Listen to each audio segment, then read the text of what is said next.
Coming up on AgweekTV, a homegrown Minnesota ag equipment company turns 50 years old. As drought continues in a large part of the region, we look at the use of cover crops. Construction is underway on a state-of-the-art methane digester here at Bodewine Dairy near Baltic, South Dakota. And a North Dakota ranch fills the increased demand for direct-to-consumer beef.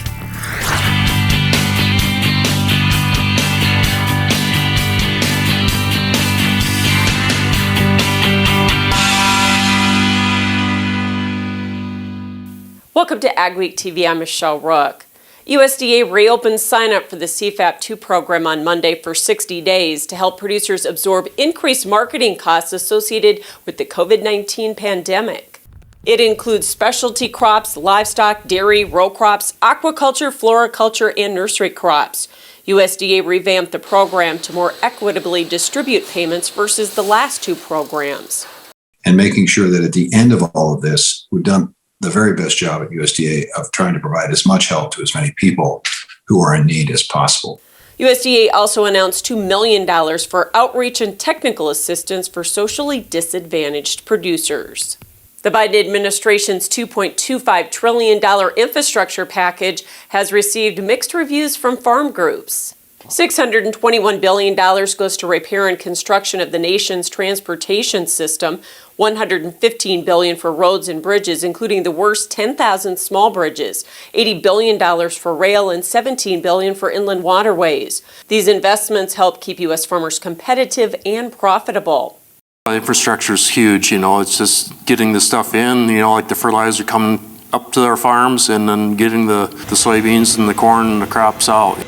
Biofuels groups are disappointed $174 billion was earmarked for electric vehicles, but none for biofuels. Other farm groups are concerned about the hike in corporate taxes to pay for the plan. The Iowa legislative session is past the second funnel date with several ag bills still alive, including Governor Kim Reynolds' biofuels standard. Beginning in 2022, it would phase in increased blends of homegrown energy like corn-based ethanol and soy-based biodiesel. The first 3 years, B11 biodiesel would be used the 6 warm months of the year, then drop to B5 in the cold months. After that, the mandate during warm months moves to 20%. So far, it's had strong legislative and farm group support. We're talking upwards of 40 to 50 million bushels increase in soybean demand year over year through the life of the bill. He says they're following proposals to lower income and property taxes in Iowa. The state is also revisiting the Ag law, which was declared unconstitutional, but would protect farms from damaging undercover videos and pictures. Farmers have been lowering their carbon footprint for decades through improved management and technology. Now they're looking at how to be part of the solution to the Biden administration's climate change policy and make an additional profit. I visited a South Dakota dairy taking leadership in that effort. Dairy producer Lynn Bodewine heard the call for lower carbon production well before the push by the new administration. People are concerned about the environmental footprint of where their food comes from. That's why he partnered with Brightmark to install methane digesters at his dairies. This one is under construction at Bodewine Farms, the home dairy where they milk 2,400 head. Taking our manure, heating it, capturing the methane, and turning that methane into usable fuel, putting it back into the natural gas pipelines so consumers can use it. Bodewine is approaching methane capture as an opportunity for his operation and thinks agriculture can win under climate change. We really need to be on the ground floor, being open and creating these opportunities. As far as a revenue stream, initial projections for methane capturing are around $50 per cow, but it's too early to know when they'll see a return from the high-priced technology. Agriculture, we're always starved for capital, and these are highly capital-intense projects. That's why we're partnering with somebody. However, he says profit or not, it's the right thing to do. The largest necessity in life is food, and it has an environmental footprint. We're the farmers making the food. Little changes make big changes to the global environmental footprint. Brightmark says renewable natural gas from dairy manure can reduce greenhouse gas emissions 400% when used to replace traditional vehicle fuels. A new era of dairy margin insurance is providing better risk management for dairy producers, especially in the current market environment. Chip Whalen with CHS Hedging says they're recommending dairy revenue protection over dairy margin coverage because it's based on milk revenue risk. That makes it a better fit for most operations.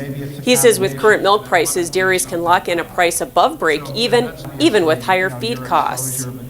When we look out in time over the next year, that profitability that's being projected with current prices for representative dairies in this region are actually worth protecting, and the insurance allows them a way to do so. He says both programs are good tools to minimize the volatility that was so evident in the milk market this last year. These products are improved over the margin protection program and are seeing higher adoption rates. Our first crop stop of 2021 takes us to central South Dakota, where Mickle Pates found Justin Yoakum starting to seed spring wheat into very dry soil. Justin farms about 15,000 acres with his brother Jared and their father Doug. About 4,200 acres is spring wheat. Although soil temps were warm enough, strong winds delayed the start of their planting for a few days, and it further dried the soils, so the new crop will desperately need rain. We're pretty dry. We'd like to see some moisture of any kind now. Normally we're struggling as far as potholes, but this year we're going to be able to plant mostly everything the way it looks. The family also grows winter wheat, corn, sunflowers, and soybeans.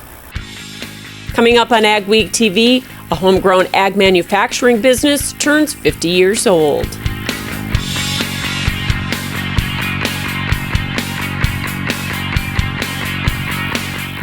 Superior Grain Equipment is committed to quality and service. Protect your bottom line and your future with superior quality, protection, and reliability. Make the superior choice today with Superior Grain Equipment. The future of your farm depends on storage, and no one does storage solutions better than Gateway Building Systems. Gateway Building Systems is the #1 Brock bin dealer in the U.S., is locally owned and provides turnkey convenience with factory direct product, complete design services, and in-house construction. Gateway Building Systems will provide you with Brock solid bins, grain dryers, millwright services, lags, towers, and conveyors. Take advantage of discounts on our Brock solid bins. For more information, go online to gatewaybuilding.com. Challenges. We all face them at some time. But it seems that ag has seen its fair share over the past few years. Has your farming operation been able to stand the challenges? If not, maybe it's time to talk to the risk management specialist at Martinson Ag. We can help you make the sound decisions to help your operation weather the storm. Martinson Ag, your one-stop shop for crop insurance, livestock insurance, and marketing. We are here to take your operation to the next level. They say, when the going gets tough, the tough get going. At OK Tire, we're here to keep you going. From Firestone tires and replacements to retreads and even Firestone tracks, we have you covered. Our certified Firestone experts are ready to get you back up and running, no matter if you're on site or in the field, saving you time and money. OK Tire, we keep the tough going. Superior Grain Equipment offers you the industry's best dryer and grain handling equipment. So make the superior choice and get higher quality grains, test weights, and prices while using half the energy. Superior Grain Equipment. We're going to talk today about a revolutionary auto steer product that you guys have developed. We back one of these things in, it'll drain a 40-acre patch just within hours. What can you tell us about what dairy farmers do to make sure that their animals are happy? Their care is our primary concern. Is there still time for producers to get storage bins up? Absolutely. We still can definitely get something up and ready for corn harvest.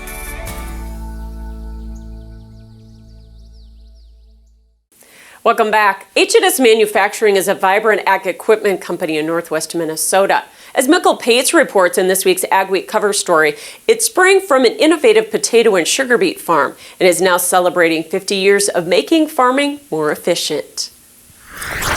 The Halfman family has been filling niche ag equipment needs since the 1960s. It was a nice balance because the years that farming wasn't so profitable, the manufacturing side would pick up. Today, Craig Hapman's family still farms near Stephen, Minnesota. They raise beets and soybeans and other crops, but 50 years ago, his father Paul and a key employee started making equipment to make their potato operation more efficient. They started with an electric skid steer loader for moving spuds in a warehouse. Soon, they were building for other farmers too. We had a need for it on our own farm, and area farmers had a need for equipment, and we saw opportunities where equipment was needed. Especially for the growing sugar beet business, they started making band sprayers in the early 1970s. H&S added tillage and spraying equipment as well as beet harvest carts. Now the next generation is keeping the family business going.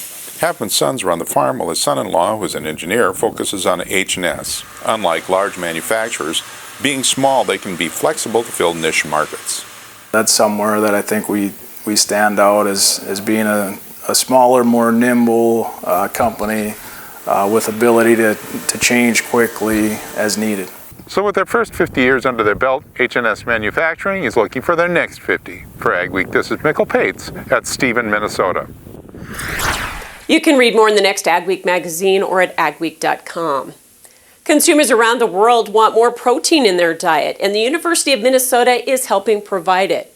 Minnesota's Plant Protein Innovation Center is the first of its kind. It was founded in 2018 in response to the growing need for sustainable protein, especially from plants. 24 researchers from a variety of disciplines are working in labs and greenhouses to develop new protein crops. The center's founder and director says they have many goals. Benefit the consumer, benefit the industry, benefit the farmer, benefit the environment, and we learn as academicians in the process.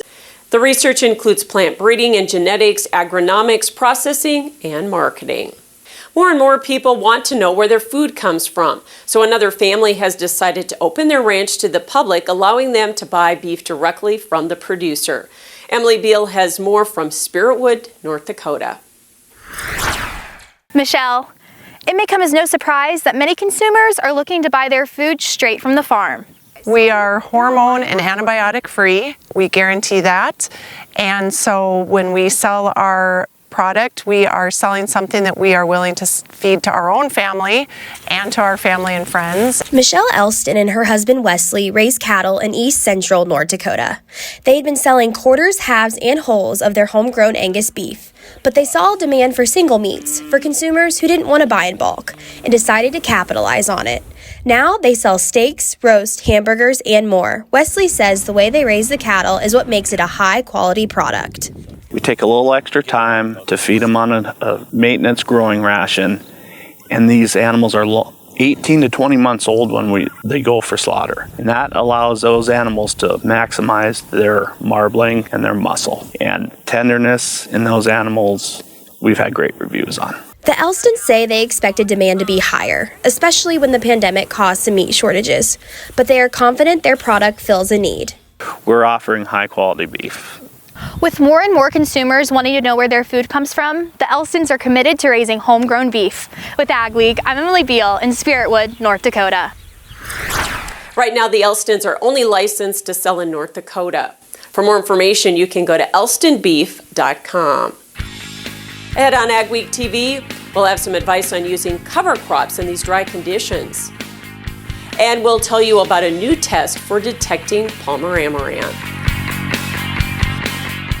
We have products that no other companies have. That gives us a bit of an advantage and a bit of an edge, and it provides some security to our customer base that we've been here, we're here to stay, and we want to still provide these new innovations to the customers today. It's cold granulated products where we're putting together multiple nutrients. We've got products in our Micro Essentials lineup that contain sulfur and zinc, and we also have products on our potash side which contain boron, which is a newer product for us, which is called Aspire.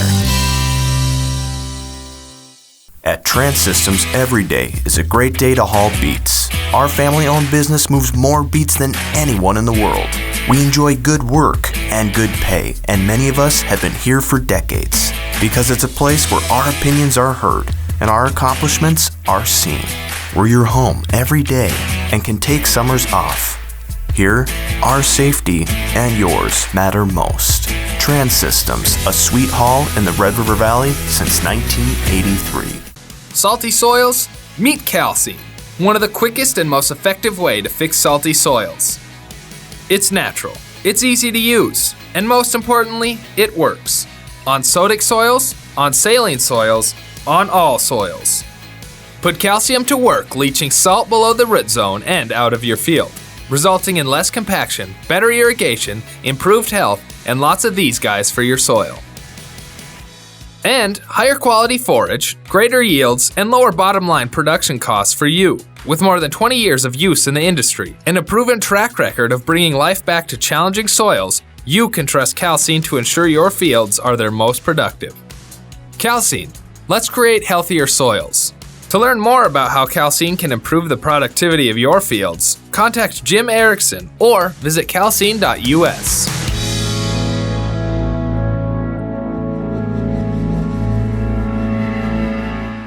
Go beyond the headlines with an AgWEEK membership. Get in-depth agribusiness reporting, original farm and ranch stories, and fact-based research for the most comprehensive ag news in the upper Midwest. Experienced ag journalists bring you exclusive ag news, insights, and policy updates you won't find anywhere else. Become a member today and get unlimited access to AgWeek and AgweekTV. The region saw some rain this week in all but the far northern plains. How long will this area continue to miss out? Here's John with our AgriWeather outlook. Following the big northern plains and upper Midwest warm up for Easter, we're back to more typical April weather in the northern plains anyway, as we start this 2-week general outlook period. April storms, I'll show you where in the United States those big thunderstorms are likely to rear their heads over the next couple of weeks. And more importantly than that, with drought ongoing over many areas of the nation's middle, where will it rain? Let's take a look at things. First of all, jet stream is a fascinating pattern right now.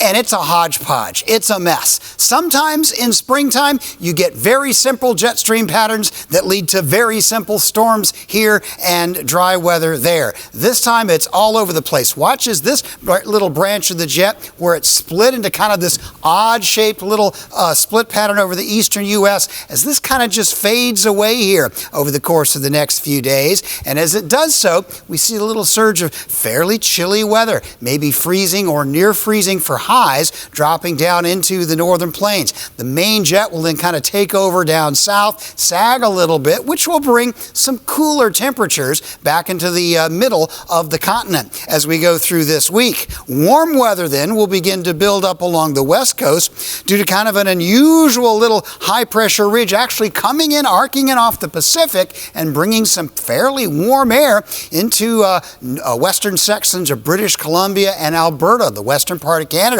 Cold weather will then sag down into the central Rockies and kind of separate itself from the jet stream pattern. Meanwhile, in the central plains and the Corn Belt and the eastern U.S., the warm weather will stay down south and the cool weather will mostly be Canadian as we see the cool temperatures in the northern plains this week gradually relax. Eventually, by the weekend, I think that cold Rocky Mountain air is going to kind of separate itself and we'll have, again, a different kind of a split flow coming in. That's going to mean not a lot of stormy weather and probably some high plains heat, but not really hot weather, just 70s. And weather like that getting up into the high plains, and really the cold weather will be confined to a little spot of the central Rockies and way up into Canada as we go through the middle part of April. Looking for rain, who isn't into the northern plains? There will be some snow showers and flurries this first week, but I don't expect significant moisture out of that. Best bet for rain and thunder showers will be down here, eastern Corn Belt, southeastern United States, Florida. May get some drought relief, although it probably will be spotty, as showers always do. And the west coast will be fairly dry, especially with that unusually warm weather building up into the Pacific Northwest. For the second week, I do look for a couple of storm systems somewhere around April 18th to 24th to break out of the southern Rockies, move across the southern states with big storms. Northern plains, still generally drier than average weather is expected.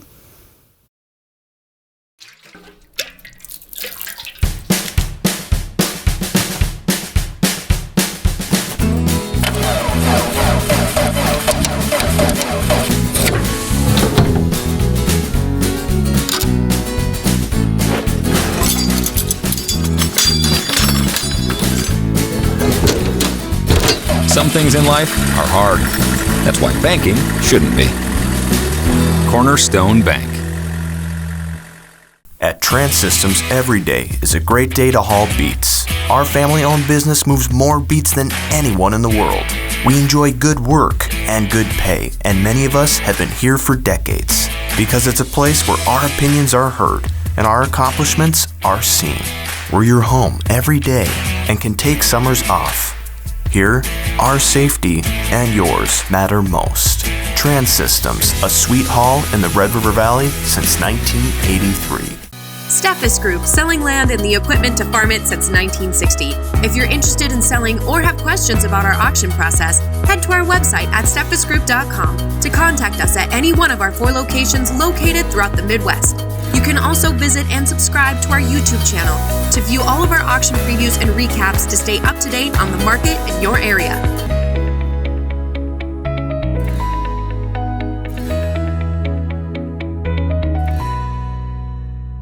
Dig, lay, and bury drain tile all in one pass with the Crary Tile Pro Plow. The Crary Tile Pro Plow lays tile up to 7 feet deep with boot sizes of 4 to 12 inches. Advantages of installing drain tile to your field provides increased overall yield, improved soil moisture levels, and controls soil erosion. It pays to tile with a Crary Tile Pro. To locate a dealer near you, visit www.crarytilepro.com.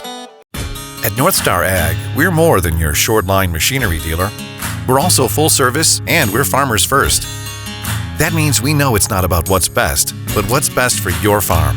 Whether you're planting, growing, or harvesting, we're there for all your equipment, parts, and service needs. And we've been doing it since 2009, with the largest inventory and availability in the area. Check us out at northstar-ag.com or call us at 701-361-4790. The AgWeek Soil Health Minute is sponsored by the North Dakota Corn Council. In this month's episode of the Soil Health Minute, AgWeek gets answers to some questions about managing prevent plant weeds and using cover crops in extremely dry conditions, which much of our area is seeing now. With so many prevent plant acres last year, I've been getting a lot of questions on both weed management and weed pressures for this spring. So I went to NDSU Extension Weed Specialist Joe Eichele to get the answers. Depending on the outcome of how we manage those acres, we're going to look at a couple of different scenarios for weed control in 2021.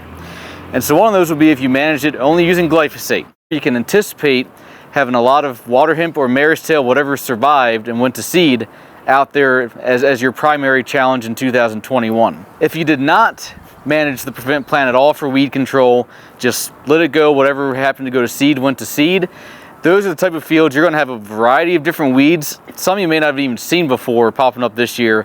That doesn't necessarily mean they're difficult to control, but we're going to have to spend some money on a broad spectrum product. With the dry conditions in our region, what do we need to watch out for with overwintering cover crops? If we don't get much in the way of moisture relief, that's when we might start thinking about early termination of those cover crops. I know we want the soil benefits, but at some point, when we're talking about moisture conservation, it almost becomes like a weed.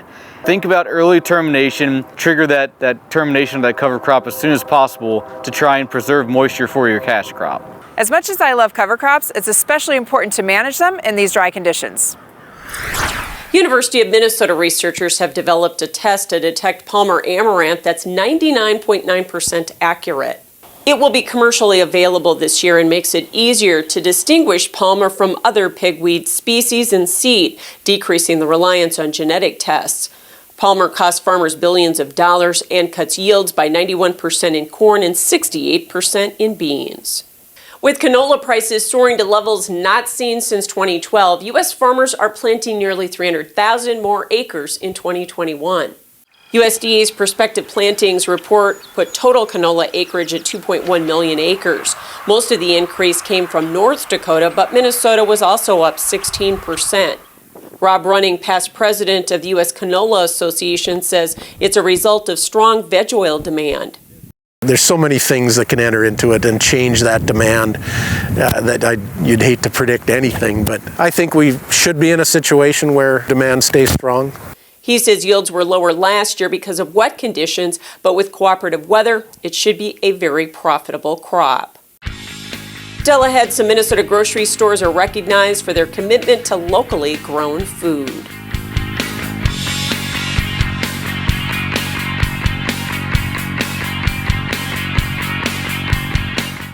We have products that no other companies have. That gives us a bit of an advantage and a bit of an edge, and it provides some security to our customer base that we've been here, we're here to stay, and we want to still provide these new innovations to the customers today. It's cold granulated products where we're putting together multiple nutrients. We've got products in our Micro Essentials lineup that contain sulfur and zinc, and we also have products on our potash side which contain boron, which is a newer product for us, which is called Aspire.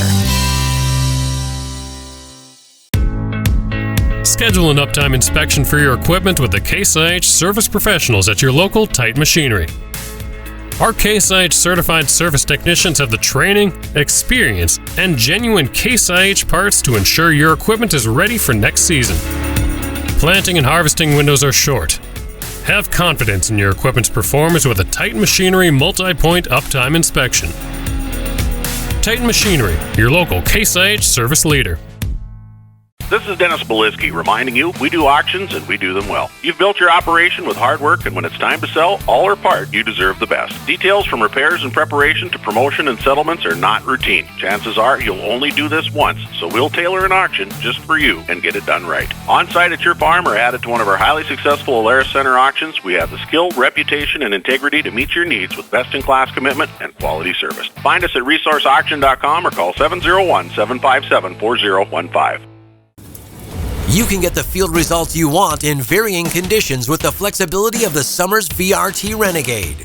Featuring on-the-fly blade angle adjustment from 0 to 19 degrees. And if you want the simplicity of a super coulter with the ability to move a little dirt, you'll love the all-new Summers Super Coulter Samurai. Go to summersmfg.com or visit your local dealer to learn more about North America's broadest line of tillage equipment and other products from North Dakota-based Summers Manufacturing. For AgWeek, this is Mikkel Pates at Watertown, South Dakota. We'll look at the positive impacts that dairy can have on the community. A Minnesota couple has put a grain bin to a new use. Spoiler alert, it's not grain. This elaborate system of tubing with the downhill slope is how Maplewood State Park gathers sap to make syrup. Thanks for joining us for this week's edition of AgweekTV. Remember, for all your ag news, go to agweek.com or follow us on Facebook and Twitter as well. A Southeast Minnesota grocery store is one of the state's top food retailers. Fiesta Foods in Lake City is one of just 6 stores in the state given the Retailer of the Year award by the State Department of Agriculture.